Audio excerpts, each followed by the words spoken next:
Let's give a hand for these folks right here. Thank you all so much for being here. I'm so excited to be presenting this panel, and then of course be interviewing some of these amazing guests that we do have. We're going to be talking about breaking into venture capital, which is, I would say, one of the most coveted industries because it transforms the world of business as we know it around us and fuels a lot of the businesses that we see from the apps on our phone, Uber, DoorDash. They're all VC-backed companies. And of course, my name is Claudius Taylor. I've spent over the last 3.5 years working as a venture capitalist and angel investor for the firm Generator, and then also with the angel investment group Angels. So it's been a really exciting journey. And I would love to introduce my colleagues here on stage. Hello everyone, my name is LaKendra Harden. I am a senior HBCUvc fellow. I'm also a first-year full-time MBA student at the University of Maryland, concentrated in finance and tech management, and I'm also a Howard alum.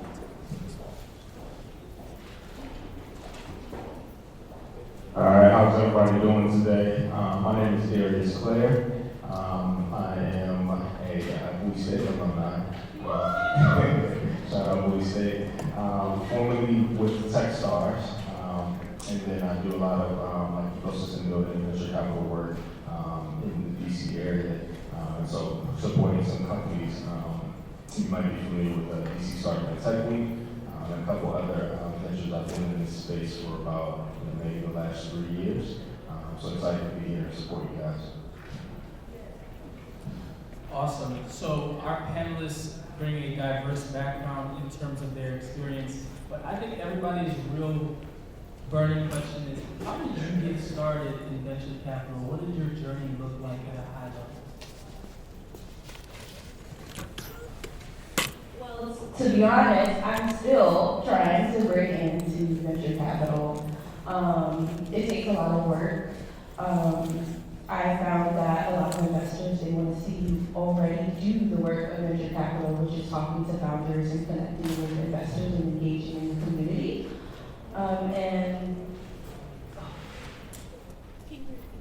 Absolutely. So what did your journey look like at a high level getting into the venture capital space? Okay, and then I got my start at Howard University. I was introduced to the HBCUvc program that focuses on mobilizing the future generation of investors and entrepreneurs in the venture capital and startup space. So I did that fellowship in 2019, and through that fellowship led to my venture capital internship and getting connected with the community. Yeah, for me, mine was truly unconventional. I feel like I kind of just snuck in the back door. I had no previous venture capital experience. I didn't necessarily go to school to pursue a career in venture capital.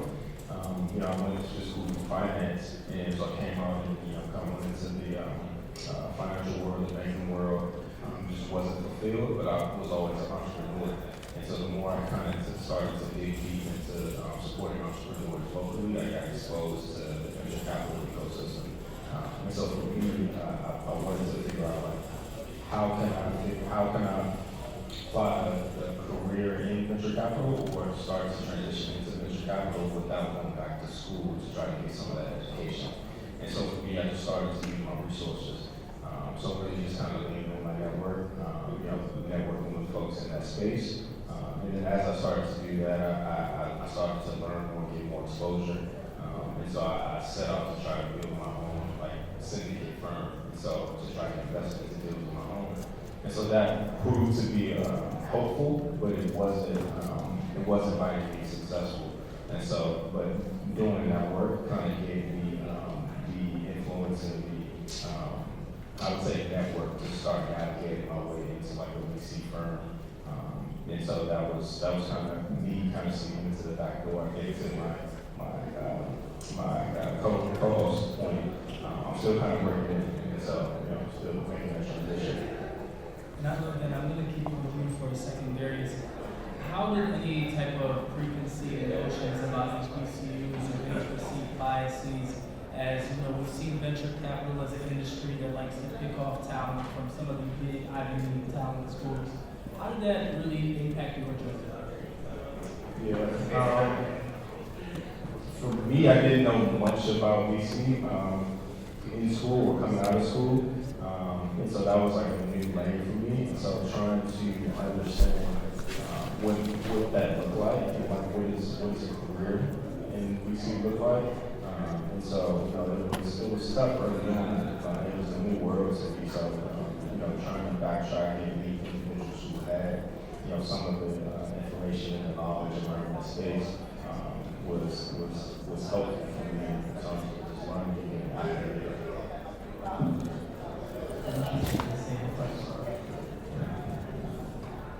I would say I didn't come across any preconceived notions specifically on the investing side.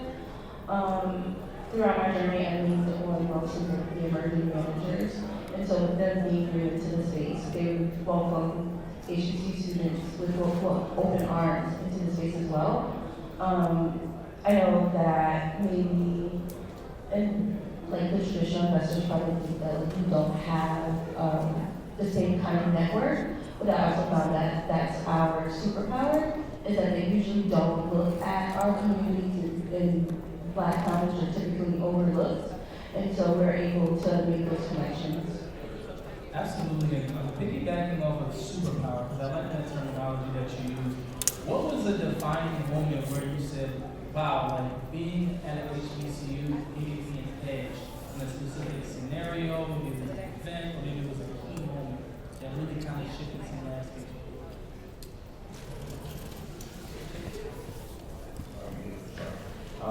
For me, I think just having that, being able to leverage the culture that HBCU was able to provide me. So being able to be around people that are different than other folks in the professional world and knowing how to navigate those rooms. That was probably one of the most helpful things. Like being able to lean into who I am fully and being authentic in those rooms.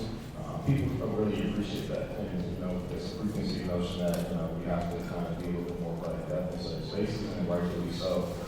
There's a moment and a season for everything. But when you're confident enough to kind of show up and be authentic as yourself, I think that's powerful. And so, going to HBCU and being in the culture that HBCU can provide you, I think that was probably powerful for me. I have a question for you now. I would say, in terms of opening doors where there's not really a lot of representation in these rooms, sometimes you walk into an environment where you might be the only person of color. How do you navigate challenging situations like that? What would you give as advice to anybody that's like, hey, I don't see much representation in DC. You are one of only 100 in the entire United States. Well, in 2014, I joined the Marine Corps, and so that is a field where it's just mostly white men. And so there was a lot of times where I was the only woman, I was the only Black woman, or I was the only Black person in the room. And so to navigate those spaces, I would say I just stayed true to myself, right? And I also remained present. So I think the biggest thing is not getting in my head about, oh, I'm the only person in this room. And also finding commonalities with others, right? So it doesn't matter who you are, you have a family, you care about them, you have your hobbies, and things outside of the work. And so when I show up to the spaces, I'm making sure that I'm staying true to myself, and I'm not thinking about those differences. I'm thinking about what commonalities do I have, what could potentially happen with these people in the room. That's excellent. And I want to think about network for a little bit. We did kind of touch on it a little bit, but I really want to kind of hammer that home. How important is network in the landscape of venture capital? I would say networking is venture capital. All you're doing is talking to founders, you're talking to investors, you're learning about your specific industry that you're interested in, and it's super important. And so after I had my venture capital internship experiences, I just continued to do that. I continued to reach out to everyone who's in the community and that helps me, that led me to actually working at a startup and seeing what that looked like on the other side. I agree, and I would double click on that.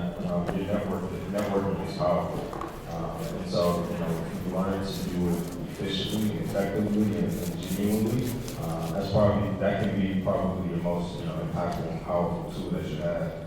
For me, I'm here before you because I was able to kind of leverage my network to make the most of it, and so I would probably say that's the most powerful tool. Awesome. And so in terms of preparing for venture capital, are there any organizations or programs that you all would recommend while somebody is an HBCU student that can start to prep them for life after graduation? So like I said before, HBCUvc, they focus on mobilizing the future generation of investors and leaders in the tech and startup and venture capital space. They have lots of different programs. Specifically, they have a summit for undergrads, teaching and guiding about the different opportunities in the tech space. Specifically for graduate students now, they have the venture capital internship and program. And so it's a 10-week program where you learn about the basics of venture capital, but they also leverage their partnerships to get you internships in the summer. And then also there's an opportunity to actually practice investing with HBCUvc with their Evergreen Fund. And so you get to actually go out and speak to student entrepreneurs and help them get investing through the program. And then also while at HBCUvc, there's another program called the Black Venture Capital Consortium. They have a lot of different pathways, so not just for venture capital, but if you're interested in working at a startup or if you're a founder, they have different pathways for founders, product managers, and so I would say those are really good programs and these specifically focus on HBCUs. Mine is pretty basic. I would just lean into your entrepreneurship department and kind of start there. That was kind of the route that I took. Lean into that as much as possible, and then look for either volunteer opportunities, fellowship opportunities with VCs, areas or places where you kind of get in on the ground and be able to support the VC. I've learned that that's probably one of the more effective trajectories for folks that are coming out of college and want to get into VC as well. So I will lean into that. Awesome. I know one question that I get a lot, and you all get this one as well. People come up to me and they're like, what do you do? Like, I know that you said venture capital, I just like Uber and this and that, but what does the day in the life of a VC look like? From my perspective, it's, again, it builds off of networking. But once you become, I guess, known in the field, you'll start to field inbound requests from folks who are founders and looking to be able to network with investors or potentially looking for capital from investors or different resources. And so usually, I guess now today, my day starts with just building requests from folks who are founders and looking for opportunities and being able to filter through those opportunities in ways that I can be helpful and efficient to them. And then networking amongst other stakeholders that are in the ecosystem. So whether that's other VCs, whether that's other ecosystem builders, because you'll start to see that those are touch points. Those touch points kind of lead you to build up another pipeline, meeting more good founders, meeting more good investors, and things like that. And so for me, the day just usually starts with figuring out all right, who do I need to meet today, and why do I need to meet them? How can I support them? How can I help them? So when I was an investment analyst with the Maryland Momentum Fund, my focus was once we decided to invest in a company, or prior, I would do market analysis. And so overnight I would have to become an expert in clean tech or energy and being able to write investment memos and then articulate my findings to the advisory board and the executive committee who makes the final decisions. And then also just working on partnerships as well. like focusing on the entrepreneurship centers from different universities, looking for an opportunity to kind of like work together and kind of funnel those entrepreneurs who have the connection with the University of Maryland system into our pipeline. Awesome. And I know that, skill sets are very important when it comes to a VC as well. Interestingly enough, I went to school for computer science. So I actually know how to code and I went to school to become a programmer. But for somebody who's like at Morgan State and they're saying, okay, I've been studying business courses, I'm pursuing this degree, what skills should I have both technical and soft to prepare me for the I would definitely say being able to communicate, being able to synthesize like large amounts of information about different markets, and then being able to understand like cap tables and financial modeling. So we do a little bit of that with HBCUvc. They go over the cap tables and options that founders talk about with investors. But when I was investing, they appreciated like having the actual experience as an investment analyst, having operator experience working at a startup. But one of the big things that I kept getting hit on was just like not having specific like financial modeling experience. So I'd say that technical skill is important. Yeah, I would definitely double click on the communication piece of it, but just like your interpersonal skills as well, how you deal with people, how you greet people, how you show up to meetings and interactions with people, even when, how you go out to dine with people, potential clients, like all of those things are key elements. The higher you go in your professional career, those things matter. And so people look at those things, and so your interpersonal skills on a soft skills level. I think from a technical side of things, I would lean more into like strategy. And so being able to strategize and problem solve, because a lot of that is what we're doing. Like there's no silver bullet to say that, hey, this company's going to be successful. And so as you're doing diligence on a company, you're trying to figure out like how can this company be successful, and you're kind of brainstorming and mapping it out in your head as well. So being able to think strategically, think critically, I think those things are helpful. And have strategic foresight, like how do you see the future playing out, and how do you analyze and think about a particular situation. And then the last thing I would say is like whatever you're passionate about, lean into that. You can't be an expert in all things, but there are companies that might be, building something that you're passionate about, and that'll be a way that you're able to help and support them. If you're an expert in this particular field, then you can be supportive to, whatever companies you're looking at and trying to support. Understood. And I want to put this to the audience now. Just by a raise of hands, how many students do we have in the audience? Awesome. And I think what a lot of students are facing these days in this career climate is that it's hard to get opportunities straight out of college. So what would you say in terms of to all these students, how can they stand out amongst all of the crowd, even some of their counterparts at Stanford, at Yale? How can they beat out those folks when they're putting in applications to Techstars, to Generator, to Y Combinator, if they want to be in these type of positions? So I would say share your perspective. So as Darius was saying earlier, like lean into your background and what you're interested in, and then start sharing that on LinkedIn or different social media platforms. You want to try to unearth something that other investors don't know yet. You want to find different founders who are doing something really cool in the space that someone just hasn't uncovered. And so being able to stand out is just kind of like be involved in whatever your background is, and then start sharing that. So like start writing blog posts on LinkedIn about like what's happening in the industry or where you're seeing the industry going. Highlight founders that you think that are building something really amazing. Like getting that information out there is one easy way without having to go to like a bunch of different events and connecting with individuals. And then also like for me, I leaned on my veteran background, right? Like there are veteran founders out there who are building things and investors are typically not within that community. And so like highlighting that, getting the word out about your unique perspective, I would say will help stand out.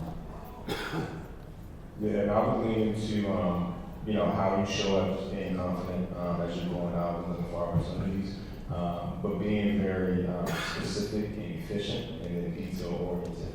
I can't tell you how many times I've liked vetted applications for folks that we want to hire, and you know, it's an incomplete application, or you can tell that they kind of just ran through their resume and it's just not efficient. Like, pay attention to the details, like do the extra work to really try to make yourself stand out, because you know, pay attention to the little things, and then be creative. Like, think outside the box when you're going for opportunities. Like,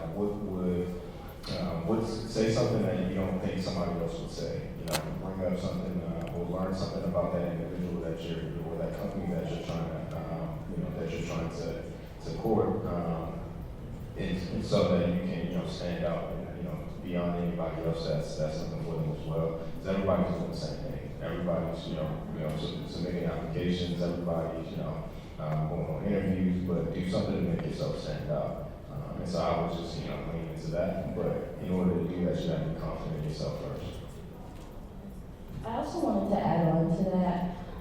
So while you're in school now, you can connect with the tech ecosystem. And when you reach out to the investors, you can ask them about their backgrounds. I found that as a student, a lot of them are really open to sharing their experience. But then also ask them, like, are you open to receiving deals from me? Or is it okay? Or how do you like to receive deals? So when you're in your industry, whether it be like entertainment and you're coming across these really cool founders, you're like, oh, I remember this investor that I talked to, he said that he likes to accept deal flow this way. After you've done your research in the market and that startup, then you go back and you pass that information along, and that keeps you top of mind with the investors. So I would say, like, connect early before you actually need to reach out to someone for an opportunity. Awesome, sound advice. So hope y'all are taking some notes. But I will go to the audience again this time for any questions that you have for the panelists. Any questions at all? Anybody?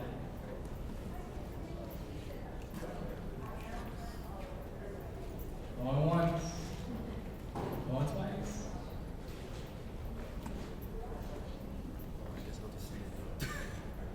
So question, for someone that is a startup, how exactly do you guys go about vetting? What exactly is that you look for in order to help them build some sort of capital? What do we look for in order to help them build capital?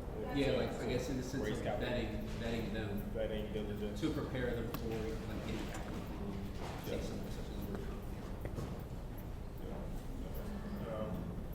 So I would probably just give the, just a kind of blanket statement or like the base level things. VCs are looking for traction. They're looking for early adoption. They're looking for, if you're building a tech, for you to have some type of MVP and build out and work on whatever that project is going to look like. They're looking for how strong your team is. And so making sure that your team dynamics are cohesive. They want to know that you have experience in that field as well. Like, you can't build something that you don't necessarily have experience in. And they want to know that you're building something that's beyond a theory.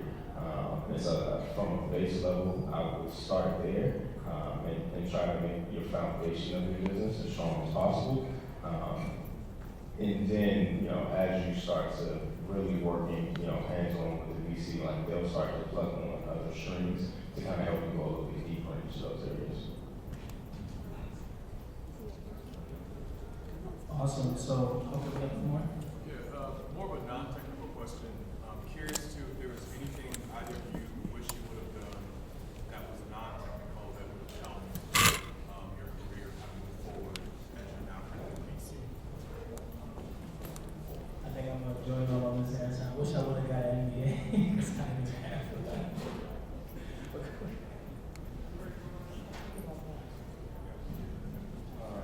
I probably would have tried to be a founder myself first. I was an entrepreneur, and I, build small businesses and things like that, but nothing from like a founder, like, tech-enabled perspective. So I probably would have leaned into that a little bit more. I think that experience can take you just as far as in MBA, that real life experience. And so by no means am I saying don't go get an MBA, like that technical experience is very helpful, but the real life experience, some things you just can't teach. So I think that would probably be it for me. I'm still trying to figure it out.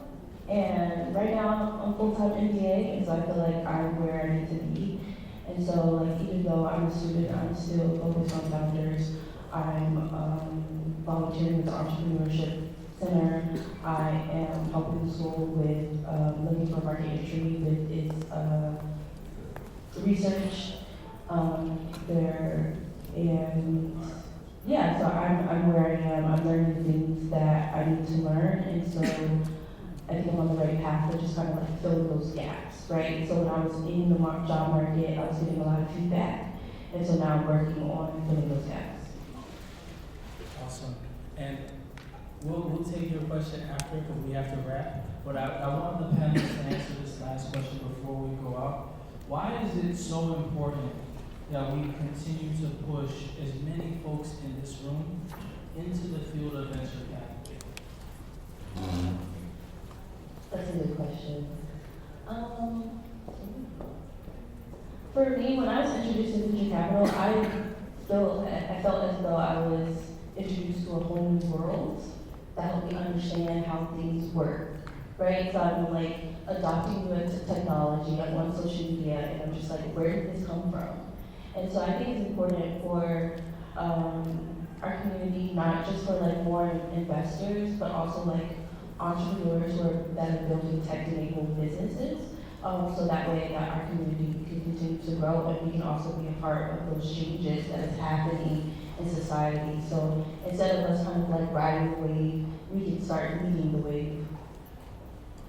Yeah, I agree with that. I think it's always powerful when you have more folks that look like us in anything, in any other field, in a profession. But I think particularly in VC, the more folks that look like us, the more diversity of perspectives that come to the table. You can't have somebody necessarily build something for us if they don't know us. And so I think that's powerful. We're great at being consumers, but how about we be even greater at being builders? And so I think us getting in the room, being able to share our perspective, one day being able to deploy the capital from our pockets into individuals, and invest in other folks that look like us, I think that's powerful. And so I would encourage you all to, if that's of interest to you, to pursue that. For me personally, in my personal life, I got 4 kids, and I'm going to introduce them to that world, and hopefully, if it's of interest of them, I'll be able to support them. Awesome. We'll sneak in one question before we go. So I'm a high schooler going into entrepreneurship, and I was wondering, what is your advice, the next step to do? Yeah, that first year of college, I would just spend time exploring what it is that you are interested in and want to do from an academic perspective. When you figure that out, make the decision to commit to that. With the thought of being an entrepreneur, like just get aligned with the entrepreneurship department immediately. Start networking, making those connections early. And as many things as you can do that aligns you with the thing that you're passionate about. Not the thing that you think will make you money, but the thing that you're passionate about. You can always build something around the business that you believe in. And so I would start there. But I wish when I first started college, I went into like 3 different fields, and none of them I ended up getting my degree in.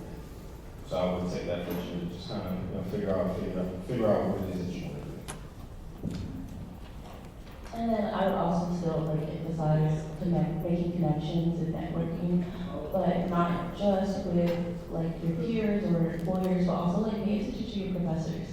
Like I had a lot of peers who did not build those relationships, and they have a plethora of knowledge that they can teach you about whatever industry that you're interested in. And then also like college is the best time to fail. So if you have an idea, go ahead and start building it. And you'll learn what you need to learn along the way. Awesome. Well, thank you all so much for joining us for this amazing panel. And I want to say thank you to, of course, our panelists for, gracing us with their knowledge and their presence. So thank you all. Awesome. Let's give it up one more time for our panel.